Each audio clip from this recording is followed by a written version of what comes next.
પછી એક ડોક્ટર સાહેબ મારો ભૂલ કાઢે છે, મારા હિસાબમાં કે મારી પાસે એમડી છે શાહ કરીને એ ડોક્ટર એમ કહેતા હતા કાકા ગઢવી તમે 3-3 લાખ રૂપિયા લો છો તો અમે તમને કોઈ દી પૂછ્યું તમે પૈસા ઓછા કરાવો ડોક્ટર પાસે? મેં કરાવ્યા છે.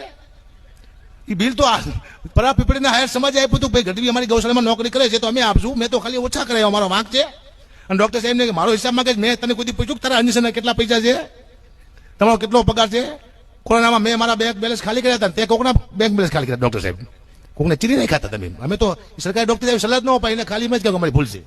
હવે સલાહ આપે છે, દુઃખની વાત છે પણ મારે કરવી પડશે. મને કે 3 લાખ રૂપિયા મેં હિસાબ આપ્યો કે હું 3 લાખ રૂપિયા માની લો લઉં છું, 3 લાખ લઉં છું એટલે 15 પ્રોગ્રામ થાય મારે, એટલે 50 લાખ રૂપિયા થયા મહિનાના, 12 મહિનાના 6 કરોડ રૂપિયા થાય, એટલે 20 વર્ષથી પ્રોગ્રામ કરું પણ 10 વર્ષ ગણી એટલે 60 કરોડ રૂપિયા મારી પાસે હોવો જોઈએ.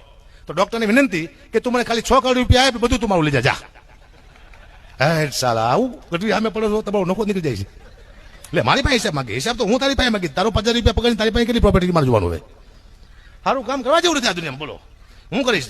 કારણ કે મારા 52 વર્ષ થયા ભાઈ, 8 વર્ષ પછી 60 વર્ષ થયા પછી જીવો ન જીવો શું ફેર પડે? પણ 8 વર્ષમાં સારું કામ ગમે એકાદું કામ તો કરી નાખવું હોય.